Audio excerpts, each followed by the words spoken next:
누가복음 10장 1절에서 9절에 있는 말씀입니다. 그 후에 주께서 따로 70인을 세우사 친히 가시려는 각 동네와 각 지역으로 둘씩 앞서 보내시며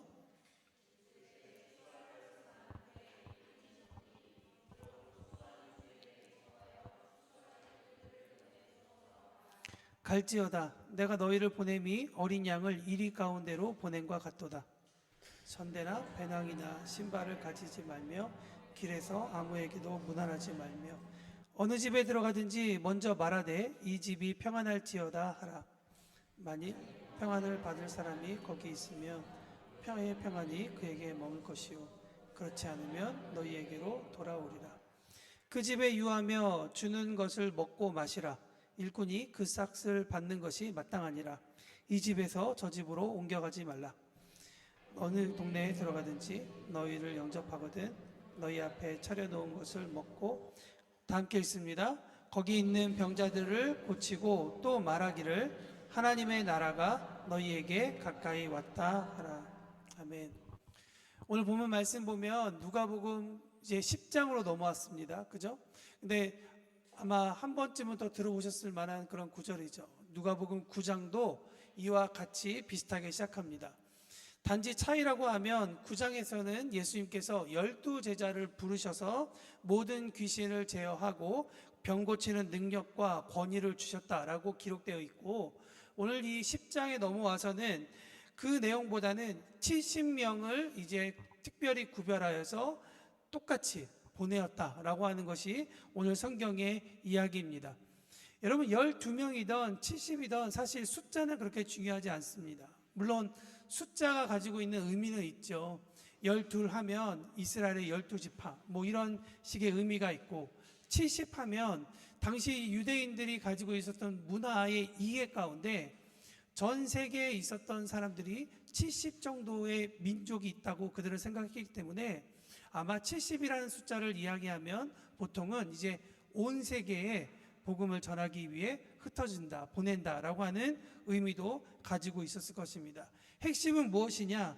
주님께서 특별히 사람을 선택해서 각 동네와 각 지역으로 보내셨다라고 하는 것입니다. 우리는 여기서 한 가지를 발견할 수 있죠. 하나님은 언제나 사람을 세우는 일로 시작하신다는 것입니다. 그 지역에 맞는, 그 지역에 꼭 필요한 사람을 오랫동안 인생이라는 과정 가운데에서 준비시키고 계시다는 사실이죠. 그 사람의 때가 마치 오른쪽에서 이렇게 산처럼 올라가고 있다면, 또 다른 쪽에서는 하나님께서 그를 만나시고 그를 만져주시기 위해, 또한 그와 함께 일하시기 위해 또다시 하나님의 반대쪽에서는 일하고 계시다는 것이죠. 이 둘이 어느 순간 딱 만났을 때 비로소 하나님께서 특별하게 행하고자 하시는 그 일을 행하신다라는 것을 성경은 우리에게 이야기하고 있습니다. 사실 이러한 이야기가 구약 성경에 보면 많이 일어나고 있죠. 그 중에 대표적인 이야기가 이삭의 이야기일 것입니다. 하나님께서 아브라함에게 이삭을 바치러 가라고 얘기할 때 한쪽에서 아브라함은 이삭을 바치기 위해 산을 올라가고 있었고, 하나님은 다른 편에서 그 아브라함의 믿음을 보시고 이삭 대신에 숫양 한 마리를 준비하셨다가 그것을 이삭 대신에 받으시는, 하나님과 사람이 함께 일하면서 만나는 그런 일들이 일어나고 있다는 것이죠. 저는 하나님께서 때가 되면 하나님께서 그 사람을 그분께서 가시려고 하는 곳에 대리인으로 보내신다고 저는 믿습니다. 이를 가르쳐서 사도 바울은 고린도후서 3장에 보면 특정한 단어를 쓰고 있는데 그것이 편지라고 하는 단어입니다. 3장 보면 너희는 우리의 편지라, 우리 마음에 썼고 무사람이 알고 읽는 바라 라고 이야기하고 있다는 것이죠. 하나님을 알지 못하는 세상이 하나님을 바라볼 수 있는 유일한 방법이 무엇이라고 생각합니까? 세상은 성경을 읽지도 않고 하나님을 알 수 있는 그 어떤 것이 없습니다. 그러나 세상이 하나님을 알 수 있는 유일한 창 하나가 있다면 저는 그것은 그리스도인이라고 생각합니다. 하나님께서 그리스도인들을 그래서 각 가정에, 각 관계에, 직장으로 모든 곳곳에 그렇게 하나님께서 보내셨다고 생각합니다. 마치 바울이 얘기하고 있는 것처럼 각 가정에, 각 영역에 편지로 보내고 있다는 것이죠. 그러니 사랑하는 우리 교회 여러분, 그리스도의 편지된 성도 여러분, 여러분을 통해 세상이 하나님을 본다는 사실을 깨달아 그리스도를 삶에 적어놓고 새기는 일들이 우리 가운데 꾸준히 일어나기를 예수님의 이름으로 축원합니다. 그렇다면 특별히 선택된 그리스도인의 편지인 우리에게 하나님께서 원하시는 것은 무엇이냐? 오늘 4가지를 보도록 하겠습니다. 4가지 하니까 갑자기 너무 많다. 근데 여러분 짧게 4가지를 보도록 하겠습니다. 첫 번째 무엇이냐면 3절 말씀에 써 있습니다. 3절 한번 읽어보겠습니다. 시작. 갈지어다 내가 너희를 보냄이 어린 양을 이리 가운데로 보냄과 같도다. 주님께서 우리에게 말씀하시는 것은 뭐냐면 편지로서 우리에게 보내신 곳으로 가야 한다는 것이죠. 내가 판단하기에 더 좋은 것이 있습니다. 내가 판단하기에 합당한 곳이 있습니다. 그러나 중요한 것은 무엇이냐? 주님께서 우리를 보내시려고 하는 곳에 가야 된다는 것이죠. 우리가 먼저 알아야 될 것은 무엇이냐면 우리는 단지 선택받은 것뿐만 아니라 실제로 보냄을 받은 존재다라는 것을 우리가 기억해야 할 것입니다. 위에서 말씀드린 것과 같이 세상을 향한 그리스도의 편지로 우리는 보냄을 받았다는 것이죠. 근데 여러분, 보냄을 받았다고 해서 그 보냄을 받았다 해서 끝나면 안 됩니다. 말 그대로 우리는 보내져야 된다는 것입니다. 가지 않으면 편지는 그냥 그 책장 위에 그대로 쌓이게 된다는 것입니다. 중요한 것은 편지를 쓰는 사람이 어떤 의도를 가지고 있던 받는 사람에게 그것을 보내기 위해서 그 편지를 사용하고 있는 것처럼 하나님께서 우리에게 그 편지로서 보내신다면 우리는 그곳으로 가야 한다는 것이죠. 그렇다면 편지로서 나는 내 안에 어떤 내용이 담겨 있는지, 나는 가서 무슨 말을 해야 되고, 나는 어떤 행동을 해야 되고, 나는 어떤 메시지를 가지고 나는 가야 될까라고 고민해야 되는가? 여러분, 고린도후서에는 그런 내용이 써 있지 않아요. 단지 우리에게 이야기하는 것은 어떤 내용이 써 있는지 모르겠지만 그러나 너희는 그리스도의 편지라는 사실입니다. 편지는 내용을 고민할 필요가 전혀 없습니다. 그러나 그저 사명으로, 소명으로 하나님께서 나에게 적어 가시는 내용을 내 신비에 새기고 글씨를 써서 내가 보내져야 할 곳으로 가는 것이 중요하다는 것이죠. 왜냐하면 오늘 2절 말씀해 보니까 추수할 곳은 너무나도 많은데 일꾼은 적다라고 이야기를 하고 있는 겁니다. 여러분, 일꾼을 보낼 때에는 그냥 아무나 보내지 않고 그냥 아무렇게나 보내지 않습니다. 2절 말씀에 보면 추수하기 위해서 일꾼을 보낸다라고 이야기하고 있죠. 비록 내가 볼 때 안전한 곳이 아니라 할지라도 이리 같은 가운데로 내게 보내실 때에는 우리 가운데 그럴 만한 이유가 있겠구나. 그리고 주님께서 우리에게 대책을 갖고 계시겠구나 라고 믿고 그 보내심을 믿고 걸어가면 세상은 어떻게 양이 이리가 가득한 곳에 들어갈 수가 있어? 라고 질문할 때 그 세상 가운데 새로운 길과 메시지를 보여줄 수 있다는 것이죠. 그리스도인들은 그런 사람들입니다. 양으로서 스스로는 너무나도 위험하고 이리들에 비해서 한없이 연약한 존재이지만 어쩌면 영적 세상 가운데 우리 스스로 승리할 수 없고 질 수밖에 없지만 그러나 주님께서 우리에게 이리 한가운데로 보내신다면 그것을 우리에게 그냥 아무런 안전장치 없이 보내는 주님은 아니라는 것을 우리는 알고 있다는 것입니다. 성경 말씀을 통해 그분은 선한 목자가 된다고 우리에게 말씀하십니다. 그분은 양의 목소리를 알고 계시다라고 말씀하십니다. 그러면서 주님께서 우리에게 말씀하십니다. 나를 믿고 내가 너에게 보낼 그곳에 너희들 가라 라고 주님께서 말씀하십니다. 주님께서 말씀하실 때 우리에게 필요한 것은 무엇일까요? 순종하며 그곳으로 가는 겁니다. 그곳에 가서 샬롬이 없는 곳에, 평안이 없는 곳에 가서 샬롬을 외치는 자들이 우리가 되어야 할 것입니다. 두 번째 함께 보고 싶은 것은 무엇이냐면 그러면 우리는 편지로서 어떻게 가야 되느냐? 아까 말씀드렸지만 주님은 신뢰해야 한다고 말씀드렸죠. 다시 말하면 말씀을 신뢰하면서 우리가 살아가야 합니다. 오늘 여기 아까도 말씀드렸지만 오랜만에 여행 갔다 오신 분들 많으시잖아요. 여행 한 번쯤은 다 하셨을 거라고 생각합니다. 여태까지 여행 안 가보신 분은 없으시죠? 먼 여행, 긴 여행을 준비할수록 우리의 가방은 두꺼워지고 커집니다. 어떻게 될지 모르니까 옷 하나 정도는 더, 내가 생각하는 경비보다는 조금 더 준비해서 가는 것이 여행객들의 당연한 모습입니다. 그러나 오늘 주님께서 우리에게 말씀하십니다. 보냄을 받은 자들은 미래를 위해서 준비할 때 다음과 같은 것들을 준비할 필요가 없다라고 이야기했습니다. 무엇이 필요 없을까요? 4절 말씀해 보니까 전대나 배낭이나 신발을 가져가지 말라라고 이야기합니다. 여러분, 전대라는 것은 무엇이냐면 돈을 넣을 수 있는 자그마한 주머니입니다.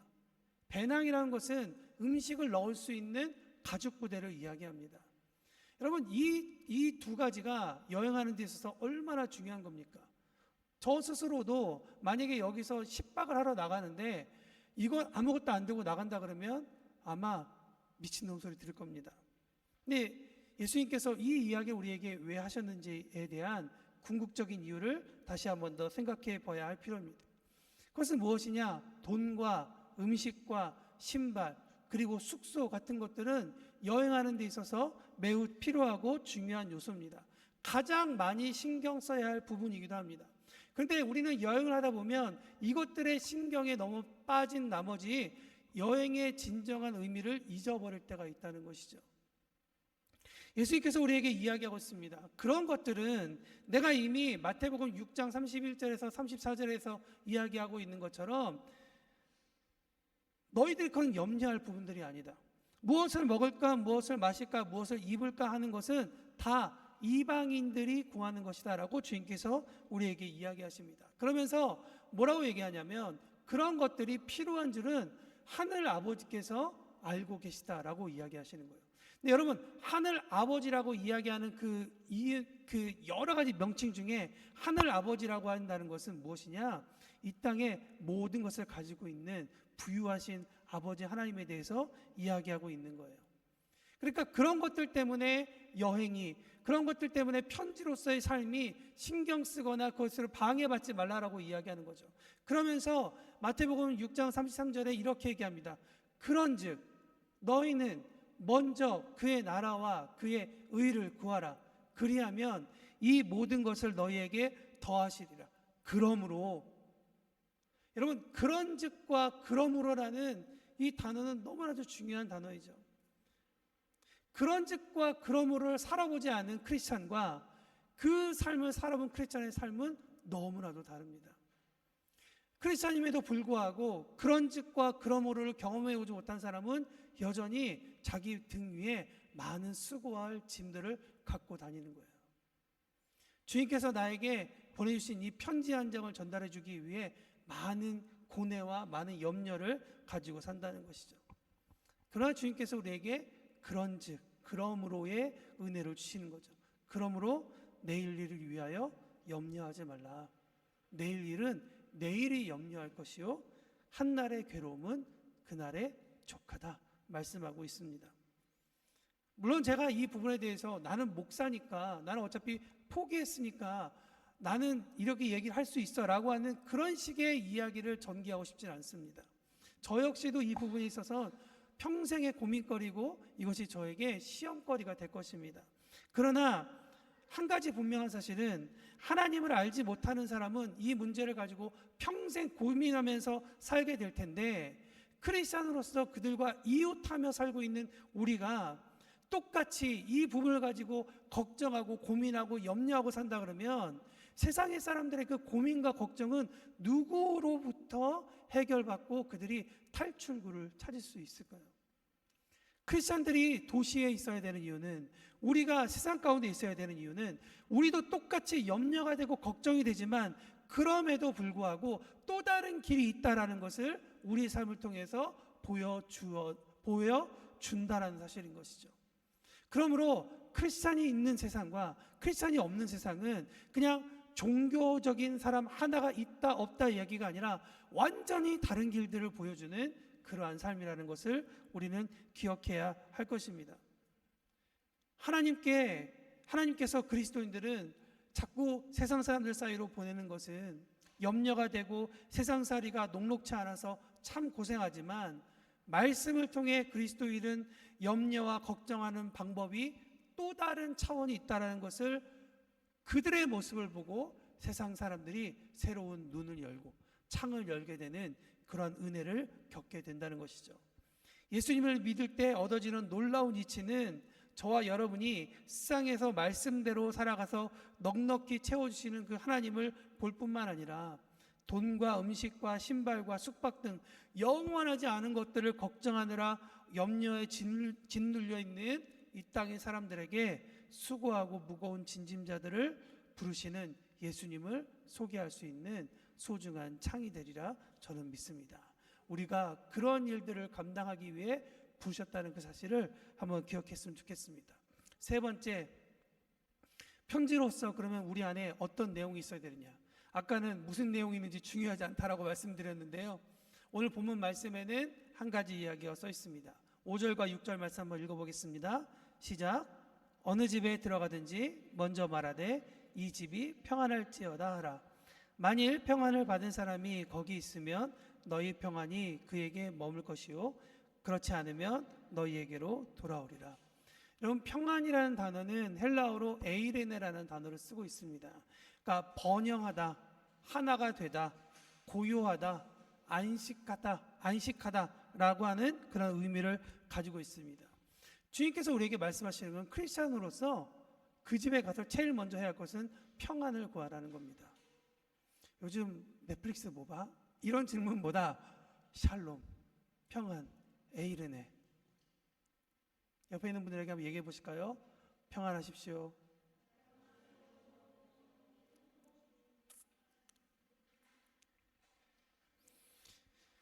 어느 집을 가든지 평안을 구하는 겁니다. 그래서 크리스찬들 보면 어느 집에 가면 앉아서 조용히 하고 있잖아요. 그때 뭐 하고 있습니까? 이 집의 평안을 위해서 기도하고 있는 것이죠. 예수님은 보낸 자를 향해서 가는 집마다 평안을 선포하라고 하십니다. 여러분, 근데 오늘 본문 말씀에 보면 재미있는 말씀이 있어요. 어느 집에 들어가든지 먼저 말하되 이 집이 평안할지어다. 만일 평안을 받을 사람이 거기 있으면 너희 평안이 그에게 머물 것이요 그렇지 않으면 너희에게로 돌아오리라 라고 이야기합니다. 단순히 그 집에 들어가서 평안을 이야기할 뿐인데 이 평안의 의미를 찾고 보니까 번영과 하나됨과 고요와 안식이라는 의미를 찾아보니까 집마다 가지고 있는 서로 다른 두려움과 걱정과 근심에 짓눌려 있는 사람들에게 안식과 번영과 고요가 필요하다는 것입니다. 그런 것들을 세상의 사람들은 빌어주지 않죠. 축복해주지 않죠. 그러나 단순히 이런 요소들이 평안만을 구하라는 것은 아닙니다. 사실 이 에이레네라는 단어가 또 가지고 있는 또 다른 의미는 무엇이냐면 예수 그리스도를 통한 구원이라는 의미입니다. 아까 에이레네의 뜻 중에 하나됨이라고 이야기했죠.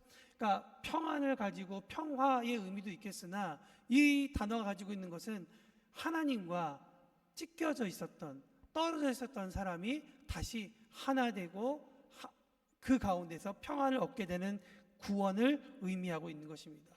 그러니까 무슨 얘기냐? 평안을 위해서 기도한다는 것은 그리스도가 그 집의 주인이 되시기를 바라고, 그 집이 믿지 않은 가정이라면 그 집에 그리스도께서 계셔서 뜯어져 있는, 갈라져 있는 하나님과의 관계 가운데 다시 회복이 일어나도록 비는 것이 그리스도인의 샬롬, 에이레네, 평안의 인사라는 것입니다. 우리 모두는 사실 누군가의 기도로 지금 이 자리에 있습니다. 부모님의 기도 혹은 친구, 친척, 누군가의 기도로 우리는 예수님을 알게 되었고 구주로 영접했고 우리는 크리스찬이 되었습니다. 누군가의 기도로 인해서 우리가 이렇게 복을 받았다면 우리는 또한 똑같이 누군가에게 빚이 있는 그런 사람이라고 생각합니다. 가정과 직장, 관계의 평안을 위해서 기도하는 것도 중요하지만 여러분이 이웃하고 있는 이 이웃에게 구원의 은혜가 임하도록 기도하는 것도 너무나도 중요하다. 그래서 여러분, 제가 그래서 몇 년 전에 배운 건데 기도할 때 잊지 말고 기도해야 될 것은 집주인을 위해서 기도하는 거예요. 우리가 이 쓰고 있는 이 스코틀랜드 교회를 위해서도 우리가 기도하는 거예요. 우리가 땅을 딛고 살고 있는 이 로마를 위해서도 우리가 평화를 위해서 기도하는 겁니다. 오늘 본문 말씀 써 있지 않습니까? 만약에 그것을 그들이 받지 않으면 그 평화는 모두 다 누구에게 와요? 몰고 몰아서 전부 다 나에게로 오는 것입니다. 그런 은혜가 우리 가운데 있을 겁니다. 분명 하나님께서 일하실 것입니다. 여러분, 그러니 믿음으로 선포하고 나아가는 저 여러분이 되기를 바랍니다. 드디어 네 번째 네 번째 하니까 그 어느 때보다 화사하게 웃으시는데요. 채워주심에 감사하며 사는 저와 여러분이 되기를 바랍니다. 8절 9절 말씀 한번 읽어보겠습니다. 시작. 어느 동네에 들어가든지 너희를 영접하거든 너희 앞에 차려놓은 것을 먹고 거기에 있는 병자들을 고치고 또 말하기를 하나님의 나라가 너희에게 가까이 왔다 하라. 여러분, 그리스도인들은 차려진 것을 먹는 사람들입니다. 차려진 것 이외에 먹는 것은 욕심인 거예요. 편지들은 그 자리에 차려진 것을 먹는 것으로 충분해야 되는 겁니다. 먹고 사는 것이 인생 가운데 중요하죠. 그러나 그것이 우리의 목적이 돼서는 안 됩니다. 우리의 목적은 편지로서 샬롬을 갖다주고 선포하고 전달하는 것입니다. 거기에 있는 병자들을 고치고 하나님의 나라가, 하나님의 통치가, 다스림이 그곳에 있기를 기도하는 것이 우리의 역할이라는 것입니다. 그러나 주님께서 우리에게 말씀하시는 것은 어느 동네에 들어가든지 라는 단어가 중요하겠죠. 어느 곳에 들어가든지. 여기는 내 마음에 들고 내가 좋아하는 곳도 있을 수 있습니다. 그렇지만 이곳에는 내가 마음에 들지 않는 곳도 있어요. 내가 싫어하는 관계가 있을 수 있고, 내가 생각만 하면 너무나도 내 피를 거꾸로 끌어오르게 할 만한 그런 힘든 관계도 있습니다. 그러나 그 관계 가운데에도 우리가 주님께서 우리에게 원하시는 것은 샬롬 하라는 겁니다. 에이레네 하라는 겁니다. 그래야 우리의 모든 관계 가운데 일하시는 하나님을 충분히 경험할 수 있다는 것입니다. 만약 내가 그렇게 선대했는데, 내 마음을 열어서 했는데 그가 받지 않는다고 섭섭할 필요 없습니다. 아까도 말씀드렸지만 우리를 영접하지 않는 것은, 저는 약간 좀 이러한 그런 프라우드가 있습니다. 나 영접하지, 나 안 받아주면 니네가 손해지. 약간 이러한 프라우드는 다 갖고 계시죠? 그죠? 우리 한 사람 한 사람이 그런 중요하고 그런 의미 있는 사람이라는 것을 기억하십시오. 하나님께서 우리를 복덩이로 이 땅 가운데 보내주셨다는 거예요. 그 가정이 더 잘 되라고, 그 관계가 더 잘 되라고, 그 직장이 나로 인해서 더 평안하라고 하나님께서 우리에게 보내주셨다는 그 사실을 기억해야 합니다. 그러니 앞으로 내가 가야 할 직장과, 앞으로 내가 만나야 할 관계와, 앞으로 내가 이루어야 할 가정과, 그 모든 것도 또한 내가 동일한 마음으로 준비해야 한다는 것입니다. 여러분, 우리는 그저 감사로 채우고 하나님의 나라가 임하도록 간구하면 그것으로 충분한 것입니다. 말씀을 마칩니다. 사랑하는 성도 여러분, 우리의 인생은 하나님께서 주시는 선물입니다. 하루하루의 삶 속에서 하나님이 준비하신 은혜를 발견하는 기쁨은 그것이 선물인 줄 아는 사람들에게 누릴 수 있는 특권이라고 저는 믿습니다. 주님은 오늘도 그래서 이 교회에만 머물지 말고 예배 끝나면 가정으로 돌아가라. 주일이 끝나고 나서 월요일이 되면 눈 뜨면 다시 세상으로 나아가라고 우리에게 자꾸 보내십니다. 세상으로 보내십니다. 보내는 곳으로 가고 말씀을 신뢰하면서 살고 평안을 전하고 채워주심에 감사하면서 한 주간 승리하는 우리 모두가 되기를 바랍니다. 그때 우리의 삶은 세상을 읽어내는, 또한 세상이 우리를 보며 하나님을 읽어내는 그리스도의 편지가 될 것입니다. 그리고 우리를 통해 하나님의 나라가 이 땅 가운데 드리워질 줄 믿습니다. 우리 시간 잠깐 기도하며 나아갈 때, 하나님, 한 주간 우리가 세상으로 다시 나아갑니다. 하나님께서 우리를 하나님의 메시지를 가지고 편지로서 보내주실 때, 특별히 이번 한 주간 평안을 선포하며 나아가기를 원합니다. 우리 가운데 평안을 통해 일어나는 하나님의 놀라우신 은혜를 경험할 수 있도록 인도하여 주옵소서. 주님께서 여러 사람들 중에, 많은 사람들 중에 특별히 170일을 선택한 것처럼 우리 한 사람 한 사람을 선택하실 것입니다. 그냥 방구석에만 놓지 않으시고 주님께서 이러한저러한 시간에 사람들을 만나게 하실 것입니다. 주님께서 우리에게 보내주시는 것 가운데 주님의 번영과 하나님의 고요와 안식의 메시지가 우리를 통해 흘러가게 하십시오.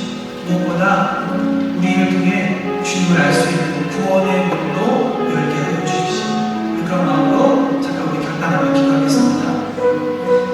아버지 하나님, 주님의 기도를 나갑니다.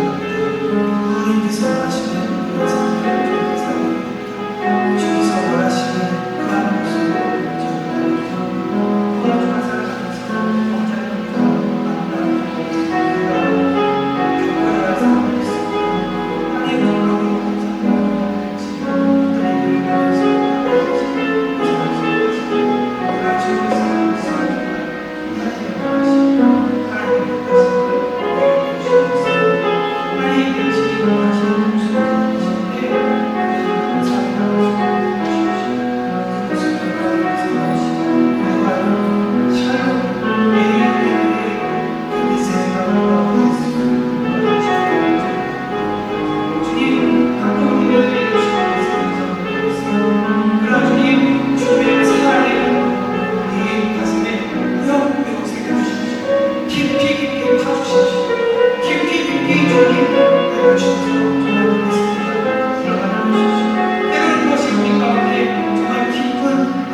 주님으로부터 보냄을 받은 편지로 한 주간 살기를 원합니다.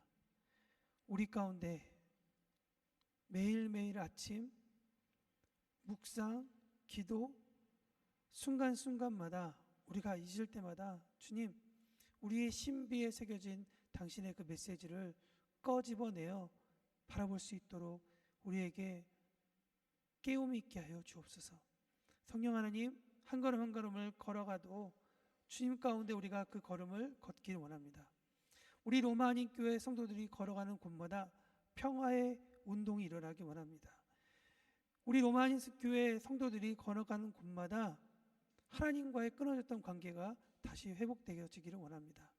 우리가 걸어가는 길이 정말 거친 파도와 너무나도 힘겨운 그러한 고뇌 가운데 있는 사람이라 할지라도 우리가 전하는 평화의 메시지가 저들의 마음을 안정시키고 고요하게 하고 그 가운데서 주님을 만날 수 있는 그러한 삶이 되기를 원합니다. 그러니 지금도 이 로마 곳곳에 또 이탈리아 곳곳을 다니고 있는 우리 모든 성도들 한 분 한 분, 그리고 이번 주 한 주간 이곳을 다녀야 할 우리 모든 성도들, 또 가정을 지키며 가정 가운데서 자녀들을 양육해야 되는 우리의 성도들, 또한 한 명 한 명의 삶이 정말 각자의 부심대로 주님 앞에 있을 터인데 하나님, 그 과정 가운데서 정말 주님을 높여드리고 주님의 그 메시지를 잘 전달해드리는 그런 편지로 사용될 수 있도록 인도하여 주옵소서.